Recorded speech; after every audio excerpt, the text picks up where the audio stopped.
ગુજરાતની પોલીસે અત્યારે ગુનેગારો છે, ગુનેગારોને તેમની હેસિયત બતાવવાની શરૂઆત કરી છે અને આજે આ મામલો ગુજરાત પોલીસની કામગીરીનો કેબિનેટની બેઠકમાં ચર્ચાયો હતો।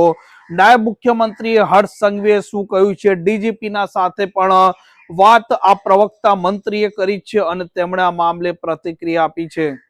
વૈષ્ણવજન તો તેને કહીએ જે પીડ પરાઈ જાનાને રે। નમસ્કાર, આપ જોઈ રહ્યા છો નવજીવન ન્યૂઝ અને હું છું આપની સાથે તોફિક ગાંચી। ગુજરાતમાં જે પ્રકારે અત્યારે પોલીસ છે તે સક્રિય બની છે, અલગ અલગ દિશામાં કાર્યવાહી કરી રહી છે। ખાસ કરીને આ એનડીપીએસ ના કેસો હોય કે પછી સાયબરના કેસો હોય, તે મામલે પોલીસે કમર કસી છે અને ઓપરેશન મ્યુલ જે પ્રકારે લોન્ચ થયું છે તે મામલે અત્યારે અલગ અલગ થાણા વિસ્તારોમાં આ પોલીસ અધિકારી, પોલીસ કર્મચારી, આ રાજ્યના લોકો સાથે જે પ્રકારની છેતરપિંડી આચરવામાં આવી રહી છે, આ છેતરપિંડી આચરનારા આ સાયબર માફિયાઓ છે તેઓની હેસિયત બતાવવા માટે પોલીસ હવે એક પછી એક ગુના દાખલ કરે છે અને ગાંધીનગરમાં કેબિનેટની બેઠકમાં ગુજરાત પોલીસની કામગીરીની ચર્ચા થાય છે। આ કામગીરીની સરાહના પણ કરવામાં આવે છે અને પોલીસ જે પ્રકારે ઓપરેશન મ્યુલને લઈને અત્યારે સક્રિય બની છે, આ મામલે 150 થી વધારે એફઆઈઆર લોન્ચ કરવામાં આવી છે, 300 થી વધારે આરોપીઓ છે તેઓની ધરપકડ કરી લેવામાં આવી છે અને આ જ મામલે કેબિનેટની બેઠકમાં ચર્ચા બાદ રાજ્ય સરકારના પ્રવક્તા જીતુ વાઘાણીની પ્રતિક્રિયા પણ સામે આવી છે। મુખ્યમંત્રીશ્રીએ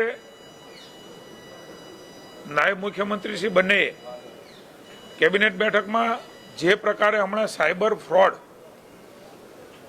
ગુજરાત રાજ્ય એ આર્થિક રાજધાની છે, એવા વખતે નવા પ્રકારના ફ્રોડ કરીને આર્થિક રીતે અનેક લોકોના પૈસા એમના એકાઉન્ટમાંથી જતા રહ્યા છે, એવા વખતે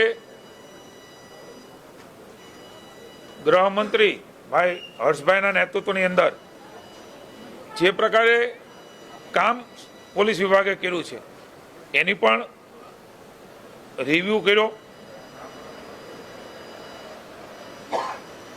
24/7 આ કામગીરી સાયબર સેન્ટર ઓફ એક્સેલન્સમાં શરૂ છે।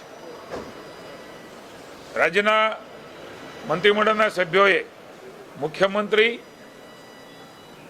માનની ભૂપેન્દ્રભાઈ, નાયબ મુખ્યમંત્રી અને ગૃહમંત્રી ભાઈ શ્રી હર્ષભાઈ સંઘવીને અને સમગ્ર પોલીસ બેડા, ડીજીપીથી માંડીને સાયબરમાં કામ કરતા અને તમામ પોલીસ બેડાને વિશેષ અભિનંદન આપ્યા। છેલ્લા 3 મહિનાની અંદર જે પ્રકારની કામગીરીમાં સફળતા મળી છે, મને આપ સૌને જણાવું કે પહેલાં જે ફ્રોડમાં ગયેલા પૈસા હતા એ ફ્રીઝ કરી શકાતા નહોતા, તેની સરખામણીમાં 50% વધારો એ ગુજરાત રાજ્યમાં થયો છે। રિઝર્વ બેંકના ગવર્નરને પણ ગુજરાત રાજ્યના અધિકારીઓએ મિટિંગ કરી, એમાંથી રસ્તા કાઢ્યા। મારી તમામ નાગરિકોને વિનંતી છે, અમુક તો દિવસોની અંદર 100% ફ્રીજ કરી શક્યા, એક પણ રૂપિયો ન લઈ શક્યા, એવી સ્થિતિમાં સાયબર ક્રાઇમે ગુજરાતની પોલીસ એટલી અપગ્રેડ થઈ છે ને રાજ્યની જનતાના પૈસા જતા અટક્યા છે। મારી નાગરિકોને વિનંતી છે, ડીજીપી સાથે હમણાં જ મેં ચર્ચા કરી છે, હર્ષભાઈ સૂચનાઓ આપી છે, 1930 નંબર ઉપર વિધિન 24 અવર્સ જો ફોન થઈ જાય, કોઈ પણ જાતના ગભરાટ વગર સીધું પોલીસને જાણ કરવા વિનંતી છે, કેમ થયું, કેવી રીતે થયું, એમાં પડ્યા વગર 1930 નંબર ઉપર કોલ કરવાથી એ પૈસા તુરત જ ફ્રીઝ થઈ શકે એ પ્રકારની ટેકનોલોજીનો અને બેંક સાથે ચર્ચાઓ કરીને રાજ્યની પોલીસ વિભાગ ત્યાં સુધી પહોંચ્યું છે। પોલીસ વિભાગને હું અભિનંદન આપું છું કે અનેક રાજ્યોમાં ઘટના બને છે, એમાં ગુજરાત રાજ્યની પોલીસે આર્થિક જે ફ્રોડ થઈ રહ્યા છે એના માટે એક બહુ મોટી સિદ્ધિઓ એમણે મેળવી છે। ખાસ કરીને આપણે સૌના ધ્યાનમાં મૂકું છું, મ્યુલ એકાઉન્ટ, સામાન્ય માણસ પાસે એકાઉન્ટ ખોલાવીને એને વેચાતું રાખવા માટેનો એક ફ્રોડ એ શરૂ થયો છે। 10,000 20,000 રૂપિયા આપીને પછી આખું ક્રાઇમ એ એમના એકાઉન્ટમાં થાય છે।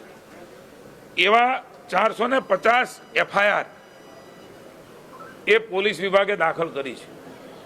મારી ગુજરાત રાજ્યની સરકાર વતી તમામ લોકોને વિનંતી છે, કોઈ પણ નાની લોભ લાલચમાં આવ્યા વગર, જેમ જીએસટીમાં પણ એ એકાઉન્ટ પૈસા દ્વારા લાલચ આપીને ખોલાવીને પછી જે પ્રકારે એમના ઉપર ફરિયાદો થાય છે ને હેરાન વ્યક્તિ થાય છે, આવી નાની મોટી લોભ લાલચમાં ન આવીને કોઈને પણ આવું એકાઉન્ટ, એ આપણું પોતાનું એકાઉન્ટ છે, આર્થિક વ્યવહાર થાય છે, એને બરાબર રીતે જાળવી રાખવા માટે થઈને કોઈ પણ ગમે એટલી રકમ આપે, કદાચ નાની કે મોટી, કે તમને ભવિષ્યમાં નુકસાનકારક રહેશે, એફઆઈઆર થશે, ફરિયાદો થશે, એ એકાઉન્ટમાં કંઈ ટ્રાન્સફર થશે, તો એ સામાન્ય વ્યક્તિ જેણે એકાઉન્ટ આપ્યું છે હેરાન થવાનો છે.